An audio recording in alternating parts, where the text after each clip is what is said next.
Class start करते हैं। मैंने आपको कहा था कैंसर्स जो है इनको दोबारा रिवाइज कर लेंगे, ठीक है। थोड़ा ये कॉम्प्लिकेटेड टॉपिक था, इसको आज दोबारा रिवाइज कर लेंगे। मैम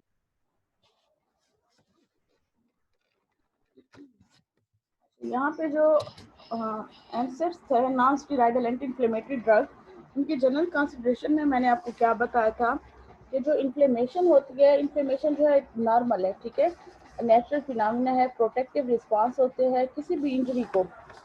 जो आपके टिश्यूज के अंदर जो इंजरी हो जाती है उसको प्रोटेक्टिव रिस्पांस के तौर पर आपकी बॉडी के अंदर इन्फ्लेमेशन इंड्यूस हो जाती है, ठीक है।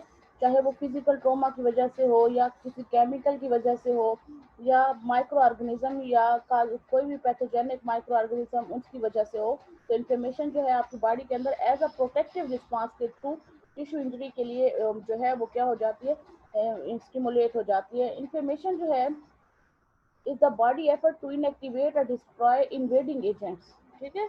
इसमें क्या होता है कि जो आपकी बॉडी एफर्ट होती है कि जितने भी इन्वेडिंग माइक्रो ऑर्गेनिज्म आपकी बॉडी के अंदर हैं वो डिस्ट्रॉय हो जाए, डिनेचर हो जाए और टिश्यू को दोबारा से रिप्रोड्यूस करने लग जाते हैं, रिपेयर करने लग जाते हैं, ठीक है। इन्फ्लेमेशन इज मैनिफेस्टेड एट, अब जब इन्फ्लेमेशन का प्रोसेस इंड्यूस होता है आपकी बॉडी के अंदर, ये प्रोटेक्टिव तो है लेकिन ये क्या होता है, पेनफुल होता है, ठीक है। रेडनेस हो जाती है उस एरिया के अंदर, स्वेलिंग हो जाती है और जो है उस एरिया का फंक्शन जो है for a short period of time या स्पेसिफिक पीरियड ऑफ टाइम उस एरिया का फंक्शन कम हो जाता है, ठीक है। मैंने आपको क्या बताया, इन्फ्लेमेशन जो है is a normal protective response to tissue injury, ठीक हो गया।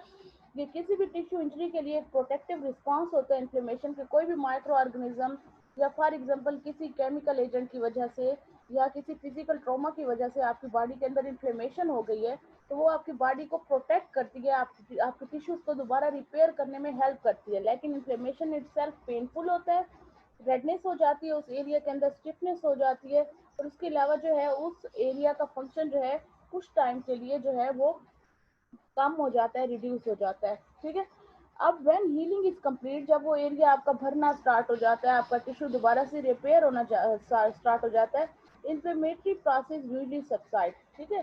तो इन्फ्लेमेशन जो है वक्त के साथ साथ क्या हो जाती है, कम हो जाती है। However inflammation is sometimes exaggerated and causes more tissue damage, लेकिन कभी कभार ऐसे भी होता है कि ये जो इन्फ्लेमेशन हो रही है आपकी बॉडी के अंदर, ये कभी कभार पहले से ज्यादा एग्जैजरेट हो जाती है, बहुत ज्यादा इंक्रीज हो जाती है इन्फ्लेमेशन और आपके टिश्यू को रिपेयर करने की बजाय डैमेज करना स्टार्ट कर देती है, ठीक है।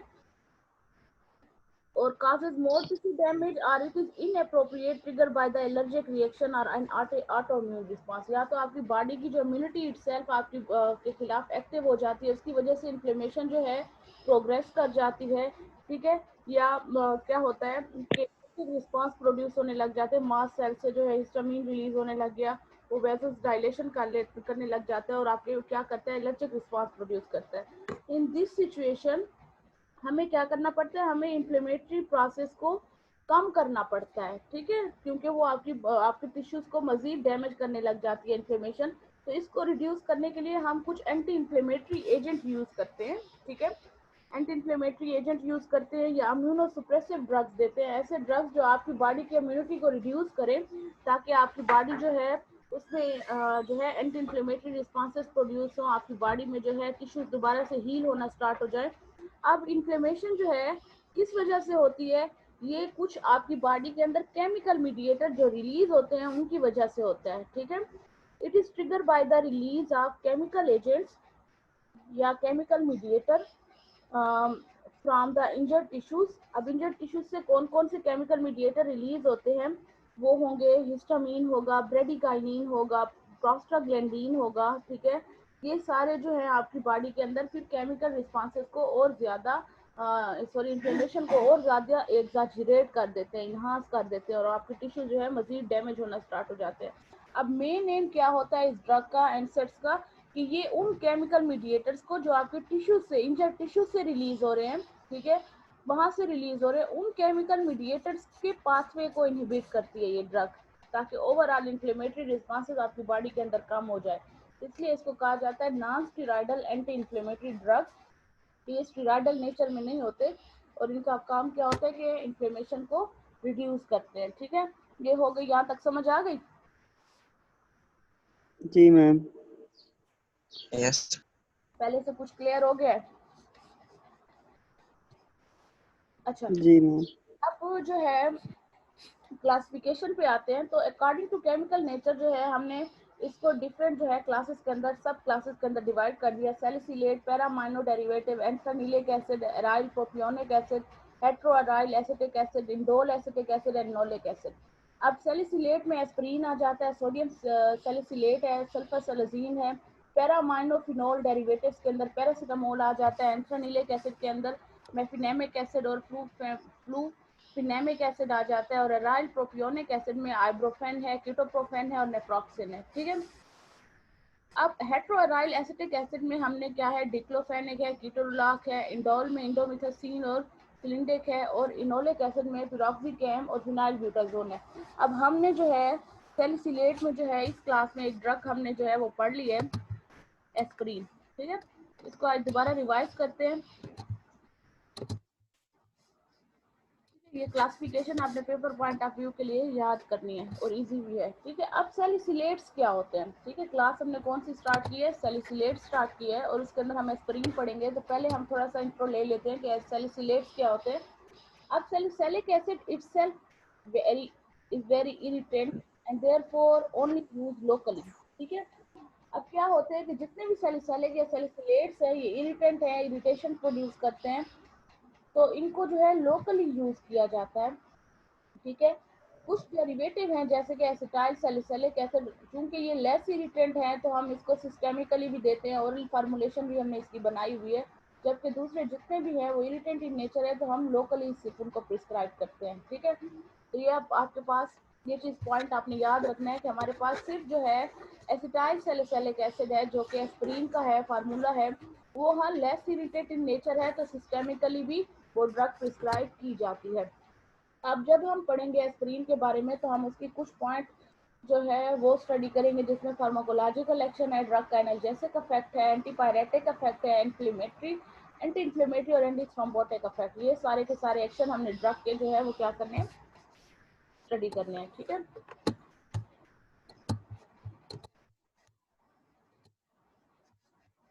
नंबर 1 कौन सा है, एनाल्जेसिक इफेक्ट। एस्प्रीन, ठीक है, it is effective in relieving toothache, headache, muscular and joint pain.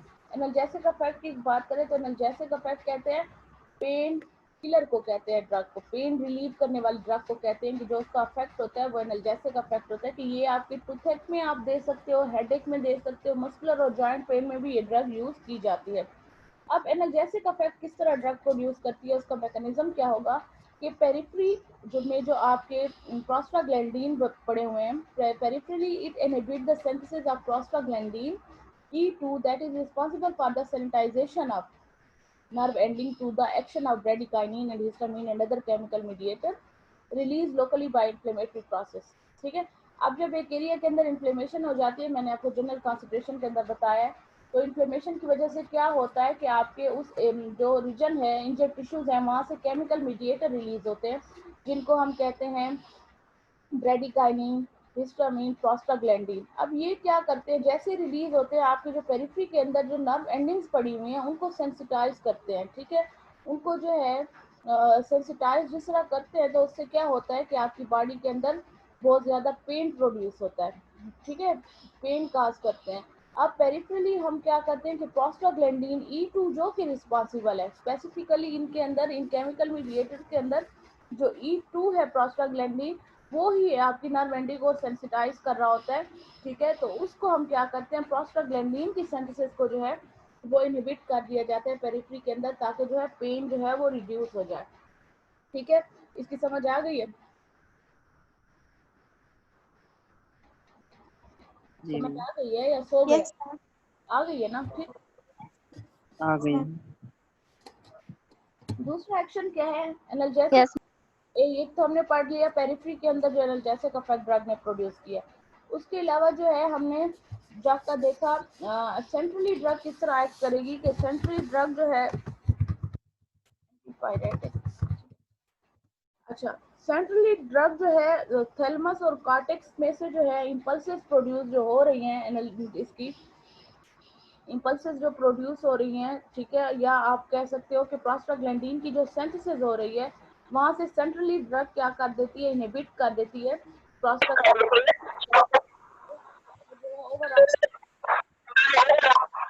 Suhail हमेशा आते हो तो अपना वॉल्यूम तो ऑफ किया करो। क्या मैम? सेंट्रली ड्रग जो है इम्पल्सिव ब्लॉक करेगी, ठीक है, कहाँ से, और प्रोस्टाग्लैंडिन की सिंथेसिस जो है आपके सेंट्रल नर्वस सिस्टम से इनहिबिट कर देगी, जिसकी वजह से एनाल्जेसिक इफेक्ट जो है वो ड्रग प्रोड्यूस करती है। अब अगर एंटीपायरेटिक इफेक्ट की बात करें तो एंटीपायरेटिक इफेक्ट ड्रग किस तरह प्रोड्यूस करेगी, कि ड्रग जो है एक मिनट,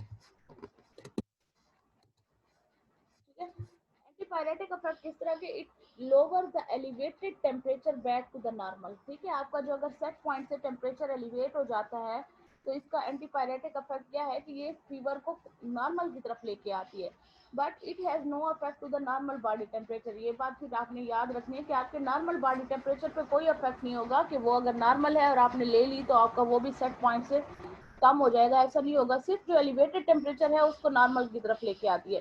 फीवर एकर, और फीवर किस वक्त होता है, उस वक्त होता है जब आपका इंटीरियर हाइपोथैलेमिक थर्मोरेगुलेटरी सेंटर जो है उसमें जो है क्या होता है, टेम्परेचर सेट पॉइंट से एलिवेट हो जाए, और किस वजह से होता है, प्रोस्टाग्लैंडिन 2 की सिंथेसिस की वजह से, ठीक है।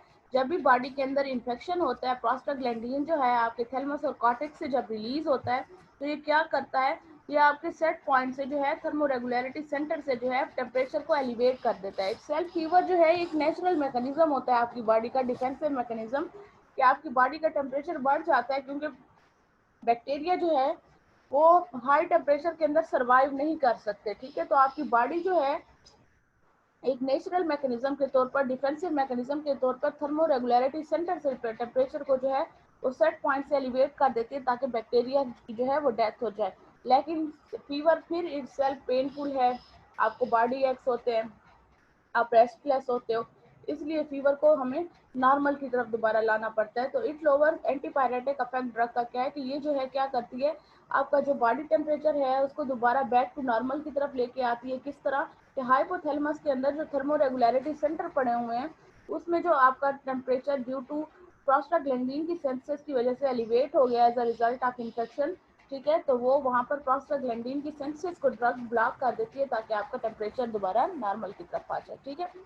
अब इसमें मैकेनिज्म क्या होगा कि प्रोस्टाग्लैंडिन की सिंथेसिस इनहिबिट होगी, या फिर जो है हम कहेंगे थर्मोरेगुलेरिटी सेंटर जो है हाइपोथैलेमस के अंदर वो फिर दोबारा उसका टेम्परेचर जो है नॉर्मल की तरफ आ जाएगा, या ये होगा, या क्यूटेनियस ब्लड वेसल्स जो आपकी स्किन के अंदर पड़ी है वो डायलेट हो जाएंगी, जिससे ज़्यादा से ज़्यादा हीट आपकी बॉडी से इवॉल्व होगी बाहर की तरफ और आपका बॉडी टेम्परेचर नॉर्मल की तरफ आ जाएगा, या स्वेटिंग इंक्रीज, कोई भी मैकेनिज्म अडॉप्ट कर लेती है बॉडी, ठीक है, मैम डिपेंड आपकी आवाज थोड़ी थोड़ी कट रही है।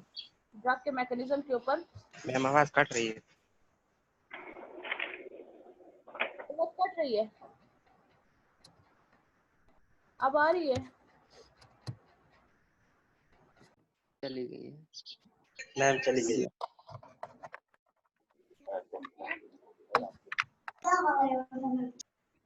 आवाज आ रही है? यस मैम, भी आ रही है। Yes ma'am.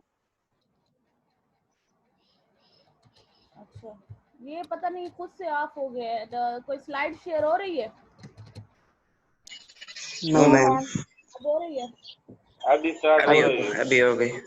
ठीक है। अच्छा, एंटीपायरेटिक इफेक्ट ड्रग का क्या होगा कि ये सेट पॉइंट से जो एलिवेटेड टेम्परेचर है ड्रग उसको बैक टू नॉर्मल लेके आती है, क्योंकि हाइपोथैलेमस सेंटर थर्मोरेगुलरिटी सेंटर से जो आपका टेम्परेचर प्रोस्टाग्लैंडिन की सेंसेस की वजह से एलिवेट हो गया उसको दोबारा नॉर्मल की तरफ लेके आती है। मैकेनिज्म क्या होगा? या वही प्रोस्टाग्लैंडिन की सेंसेस को ड्रग इनहिबिट करेगी, या क्यूटेनियस ब्लड वेसल्स जो हैं जो आपकी स्किन की लेयर के अंदर पड़े हुए उनको डायलेट कर देगी और वहां से बहुत ज़्यादा हीट आपकी बॉडी से बाहर की तरफ इवॉल्व होगी, जिससे आपका टेम्परेचर बॉडी का दोबारा नॉर्मल की तरफ आ जाता है। या स्वेटिंग रेट को ड्रग जो है वो क्या कर देती है? इंक्रीज कर देती है। ठीक है, ये हमारे पास ड्रग के जो है एनाल्जेसिक और एंटीपायरेटिक इफेक्ट था। अब एंटी इंफ्लेमेटरी इफेक्ट की तरफ आते हैं। तो ये क्या होता है? प्रोस्टाग्लैंडिन मेनली रिस्पॉन्सिबल है इन्फ्लेमेशन के लिए। ठीक है, तो ड्रग प्रोस्टाग्लैंडिन की सेंसेस को इनहिबिट करेगी और ब्रेडिकाइनिन की सेंसेस भी ड्रग इनहिबिट करेगी, क्योंकि वो कैपिलरी परमेबिलिटी को इंक्रीज करके एडिमा फैक्टर को बढ़ा देते हैं, आपकी बॉडी के अंदर वाटर अकम्युलेशन कर लेते हैं। तो दूसरा ड्रग जो है ब्रेडिकाइनिन को जो है वो इसकी सिंथेसिस को इनहिबिट करके एंटी इन्फ्लेमेटरी रिस्पांस प्रोड्यूस करेगी। तीसरा जो है एडिनोकार्टिकोट्रोपिक रिलीजिंग हार्मोन जो है ड्रग उसकी जो है सेंसेस को क्या कर देगी? स्टिमुलेट कर देगी, ताकि जो है ज़्यादा से ज़्यादा कॉर्टिसोल बने। और कार्टिसोन का क्या है काम कि ये जो है एंटी इन्फ्लेमेटरी एक्शन प्रोड्यूस करता है। ठीक है, तो इनडायरेक्टली ड्रग जो है इस हार्मोन को रिलीज करके भी एंटी इन्फ्लेमेटरी रिस्पांस प्रोड्यूस कर रही है। ब्रेडिकाइनिन और प्रोस्टाग्लैंडिन की सेंसेस को इनहिबिट करके इन्फ्लेमेशन को रिड्यूस भी कर रही है। ठीक है, तो उस तरह रिपेयर भी आपका टिश्यू हो जाएगा और इन्फ्लेमेशन भी कम हो जाएगी। दूसरा, एक्शन ऑन ब्लड। ठीक है, एंटी इन्फ्लेमेटरी रिस्पॉन्सेस हमने पढ़ लिए, एनाल्जेसिक इफेक्ट ड्रग का देख लिया, एंटीपायरेटिक इफेक्ट देख लिया, एंटी इन्फ्लेमेटरी ड्रग का इफेक्ट देख लिया। अब क्या है? Action on blood. ब्लड का जो है ड्रग का इफेक्ट आपके ब्लड के ऊपर क्या है कि ड्रग जो है ओवरऑल ब्लीडिंग टाइम को इंक्रीज कर देती है, क्योंकि मैंने आपको डिटेल में बताया कि ये क्या करती है? प्लेटलेट की एग्रीगेशन को इनहिबिट कर दी है। प्लेटलेट क्लॉट बनने को इनहिबिट करने के बाद ड्रग जो है bleeding time INR ratio increase कर देती है।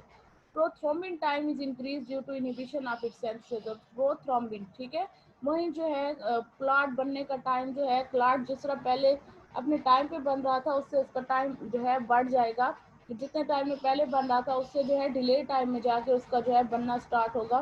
तो ड्यू टू क्योंकि इसकी सेंसेस इनहिबिट हो जाती है, या हम ये भी कह सकते हैं प्लेटलेट एग्रीगेशन जो है इनहिबिट होती है किसकी वजह से? क्योंकि थ्रोम्बेक्सिन A2, ये ड्रग जो है थ्रोम्बेक्सिन A2 की फॉर्मेशन इनहिबिट कर देती है, जिसकी वजह से जो कि पावरफुल प्लेटलेट स्टिमुलेटर होता है जब वो नहीं बनता तो प्लेटलेट एग्रीगेशन जो है वो भी कम हो जाती है, रिड्यूस हो जाती है।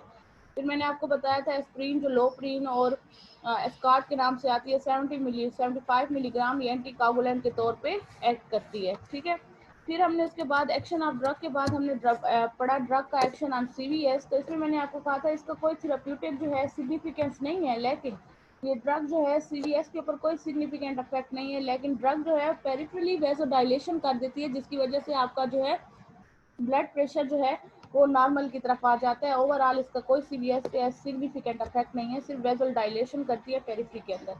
अगर GIT के ऊपर ड्रग का इफेक्ट देखें तो GIT के ऊपर क्या है? तो ड्रग क्या काज करती है? नॉजिया, वोमिटिंग, क्योंकि केमो ट्रिगर जोन जो है वो स्टिमुलेट हो जाता है। मैंने आपको बताया तो chemo trigger receptor trigger zone जो है ये एमिसिस के लिए होता है, और जब भी ये सेंटर आपके ब्रेन के अंदर पड़ा हुआ है, जब भी ये स्टिमुलेट होता है आपको एमिसिस होती है, वोमिटिंग होती है, नाजिया होता है।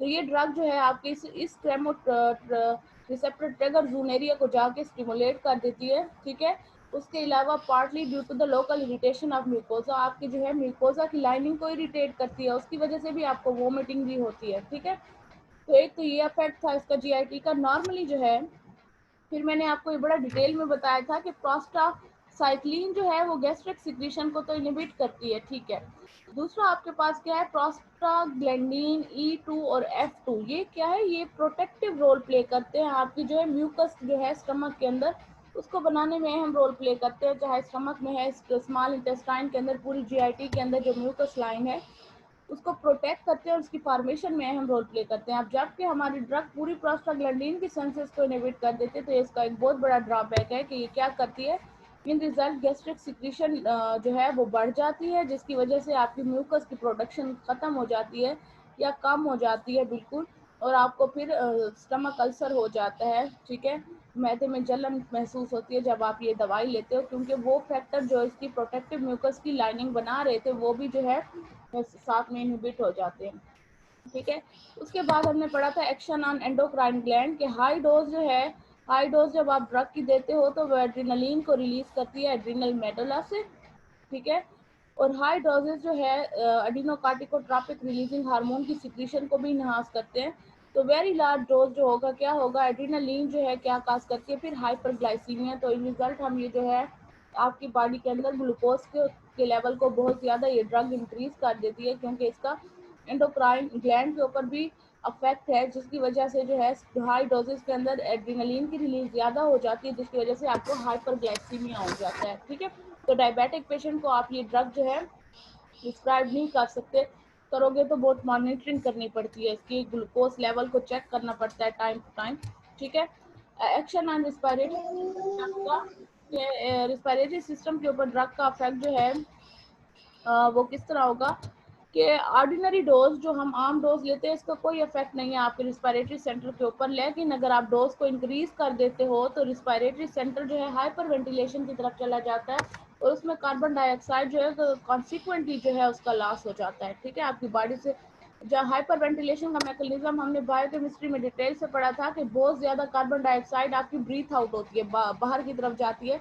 ये कंपेंसेटरी मैकेनिज्म होता है लंग्स का, जब आपकी बॉडी मेटाबॉलिक एल्कलोसिस एसिडोसिस की तरफ जाती है कि बॉडी के अंदर कार्बन डाइऑक्साइड की मिकदार ज़्यादा हो गई है, तो लंग्स फिर कंपेंसेटरी मैकेनिज्म के तौर पर हाइपर वेंटिलेशन में जाते हैं और बाहर आपकी बॉडी से कार्बन डाइऑक्साइड को एक्सपेल करते हैं और पीएच को बैक टू नॉर्मल की तरफ ले आते हैं। लेकिन ये ड्रग जो है ऑर्डिनरी डोजेज में भी क्या करती है, आपकी जो है रिस्पायरेटरी सेंटर को हाइपर वेंटिलेशन की तरफ जाती है, जिसकी वजह से जो नॉर्मल कार्बन डाइऑक्साइड का लेवल है वो लॉस होना स्टार्ट हो जाता है। ठीक है, ये कोई एसिड बेस बैलेंस की बात नहीं हो रही, ये आपके नॉर्मल जो है लेवल को फिर वो डिस्टर्ब कर देती है, बैलेंस को डिस्टर्ब कर देती है। लेकिन अगर आप टॉक्सिक डोज में लोगे, अगर आपने डोज उसकी बहुत ज़्यादा इंक्रीज कर दी है, तो ये आपके रिस्पायरेटरी सेंटर को ड्रग जो है डिप्रेस कर देती है, उससे फिर डेथ भी हो सकती है। ठीक है, तो हम एस्थमेटिक पेशेंट को फिर ये ड्रग प्रिस्क्राइब नहीं करते। अब किडनी के ऊपर इसका इफेक्ट है कि क्योंकि किडनी जो है वो प्रोस्टाग्लैंडिन की सेंसेस जो हो रही है वो आल्सो रिस्पॉन्सिबल है किसके लिए, सोडियम और वाटर की रिटेंशन के लिए। आपकी बॉडी के अंदर सोडियम और वाटर को जो है रिटेन रखने के लिए भी बहुत ज़रूरी होता है, लेकिन प्रोस्टाग्लैंडिन जो है बहुत ज़्यादा जब वाटर और सोडियम को जब रिएब्जॉर्ब करती है तो इन रिजल्ट वाटर की भी अकोमोडेशन बॉडी के अंदर होने लग जाती है, जिसकी वजह से एडिमा हो जाता है। ठीक है, decrease synthesis of prostaglandin, sorry जब सिंथेसिस प्रोस्टाग्लैंडिन की कम हो जाती है तो इन रिजल्ट आपकी बॉडी के अंदर वाटर और सोडियम की रिटेंशन होना स्टार्ट हो जाती है, जिसकी वजह से एडिमा हो जाता है। ठीक है, तो ये प्रोस्टाग्लैंडिन के न होने की वजह से जो इफेक्ट प्रोड्यूस हो रहा है बॉडी के अंदर, ये अकोमोडेशन ऑफ वाटर हो रहा है, तो ये भी आपने याद रखना है, इंपॉर्टेंट है बहुत। ठीक है, उसके अलावा हमने कौन सा इफेक्ट ड्रग का देखा था, यूरिकोसोरिक एक्शन। इसमें क्या था कि लार्ज डोज जब आप ड्रग का देते हो तो इसमें क्या होगा कि यूरिक एसिड की जो रीअब्जॉर्प्शन है वो कम हो जाती है, जिसकी वजह से ये ड्रग जो है यूरिकोसोरिक एजेंट के तौर पे भी यूज़ होती है, और इसको हम गाउट डिजीज़ में फिर प्रिस्क्राइब कर सकते हैं।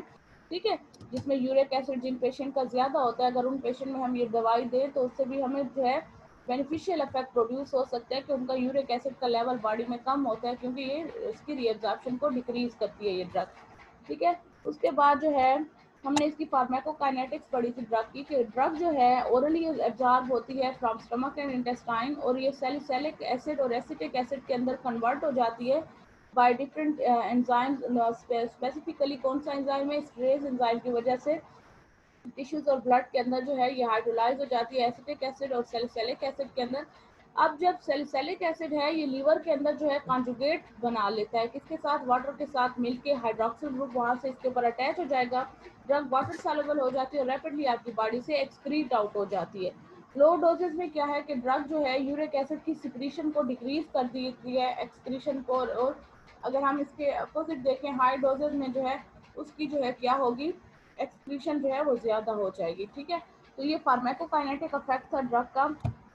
इंडिकेशंस की बात करें, हम पढ़ चुके हैं डिटेल से, analgesic, antipyretic effect, tooth headache, muscular joint pain, rheumatoid arthritis और गाउट, इसमें ये ड्रग हम प्रिस्क्राइब करते हैं।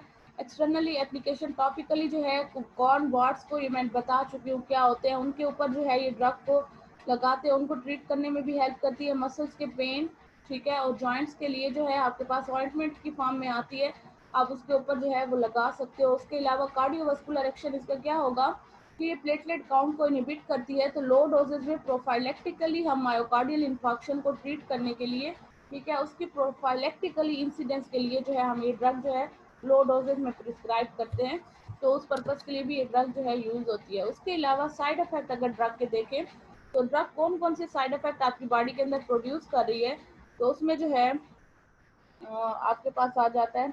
यहाँ तक समझ आ गई है आपको? मैम ये पहली वाली स्लाइड दिखा दो। क्या? पहली वाली स्लाइड दिखा दो। मैं पढ़ा लूँ फिर दिखाती हूँ, सारी स्लाइड्स आपको दिखाती हूँ। ठीक है, यहाँ तक समझ आ गई है आपको? यस मैम, आ गई। समझा? Yes ma'am. पिछली स्लाइड को क्या कह रहे हैं, दिखाना है समझाना है?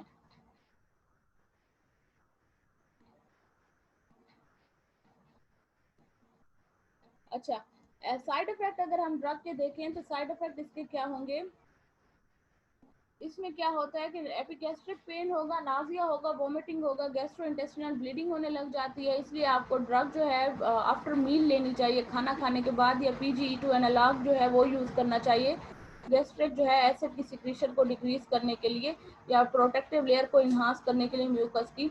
ठीक है, तो ब्लड जो है उसको, ये हम ब्लड के ऊपर इसका साइड इफेक्ट क्या था कि प्लेटलेट एग्रीगेशन को डिक्रीज कर रही है, और परमानेंटली लाइफ स्पेन जो है क्या करती है प्लेटलेट का, वो क्या कर देती है उसको डिक्रीज कर, जब तक वो प्लेटलेट आपकी बॉडी के अंदर रहते हैं वो क्या होते हैं, जितना उनका लाइफ स्पेन होता है तब तक एग्रीगेशन उनकी नहीं हो सकती। जब न्यू रिसाइकलिंग होती है, न्यू प्लेटलेट्स बनते हैं, तो दोबारा से वो रिस्टोर होना स्टार्ट हो जाते हैं। ठीक है, तो ये प्रोसेस पूरा 1 वीक लेता है। मेटाबॉलिक इफेक्ट की बात करें तो ड्रग जो है हाइपरथर्मिया काज करती है टॉक्सिक डोजेस के अंदर, जबकि रिस्पायरेटरी रेट को एक्शन में पढ़ा है हमने कि क्या करती है, रिस्पायरेशन को डिप्रेस कर देती है। जबकि हाइपर सेंसिटिविटी की बात करें तो 15% पेशेंट जो है वो सिर्फ एलर्जिक रिस्पांस प्रोड्यूस करते हैं एस्पिरिन के लिए, हाइपर सेंसिटिव होते हैं, इचिंग होगी, सवेयर प्लूराइटिस होगा, ठीक है, और एनाफिलेक्टिक शॉक भी उनको हो सकता है। दूसरा हमने पढ़ा था रे सिंड्रोम का, कि रेयर सिंड्रोम जो है ये रेयर डिसऑर्डर होता है या सीरियस कंडीशन होती है जिसमें आपकी लीवर और ब्रेन की स्वेलिंग हो जाती है। ठीक है, और मोस्टली ऑफन जो है ये टीनेजर को होती है और बच्चों के अंदर ये डिजीज होती है रे सिंड्रोम। तो इसमें क्या होती है, ब्रेन और लीवर की स्वेलिंग हो जाती है, मोस्टली अफेक्टेड इसमें टीनेजर होते हैं और बच्चे होते हैं, और मोस्ट कॉमनली जो है चिकन पॉक्स हो जाता है, जिस तरह फ्लू लाइक सिम्टम्स होते हैं। तो ये जो है रे सिंड्रोम क्या होता है, इसमें हम ड्रग जो है वायरल इन्फेक्शन है ड्यूरिंग, तो इसमें हम ये ड्रग जो है एस्पिरिन जब वायरल इन्फेक्शन के दौरान प्रिस्क्राइब करते हैं, तो ये रे सिंड्रोम के जो है इंसिडेंस को ड्रग बढ़ा सकती है।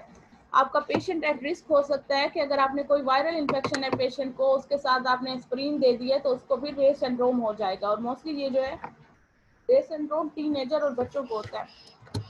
ठीक है, तो ये हमारे क्या थी, ड्रग की जो थी वो साइड इफेक्ट्स थे। फिर मैंने आपको टॉक्सिसिटी पढ़ाई थी कि हम इसकी टॉक्सिसिटी स्टडी कर लेते हैं। टॉक्सिसिटी में क्या था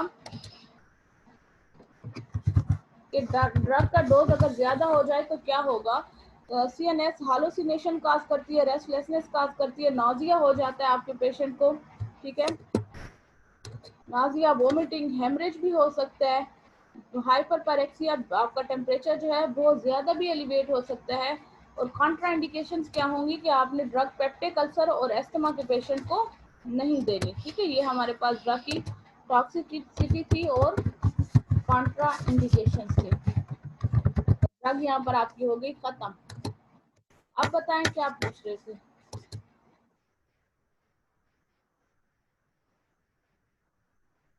पूछे पूछे। मैम रोहेल कुछ पूछ रहा था। रुहेल पूछो।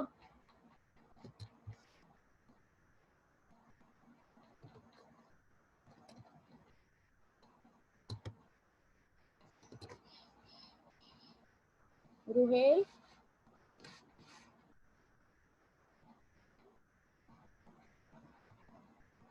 ये सवाल करके सो गए। जी मैम। जी ma'am.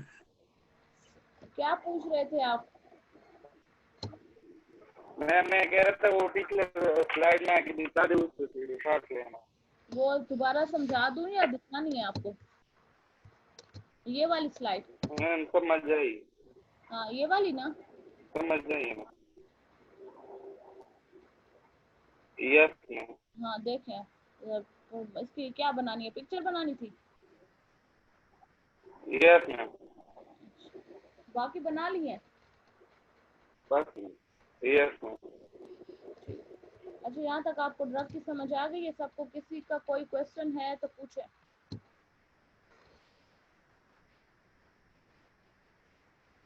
Clear? No ma'am. Clear हो गई है ना सबको? पेपर के लिए, पेपर पॉइंट ऑफ व्यू के लिए बहुत इंपॉर्टेंट है। पेपर में आपके प्रीवियस पेपर में ये ड्रग बहुत ज़्यादा रिपीट हो रही है, ठीक है? तो ये आपने लाजमी याद करनी है, इसलिए मैंने पहले भी पढ़ाई, फिर उसको साथ साथ भी रिवाइज किया और आप दोबारा एक दफ़ा इसको किए। ये पेपर के लिए आपने आपके, क्योंकि पेपर में रिपीट होती है, तो ये आपने नहीं छोड़ना, पढ़ना है इसको। ठीक हो गया? ओके मैम ठीक है। काफी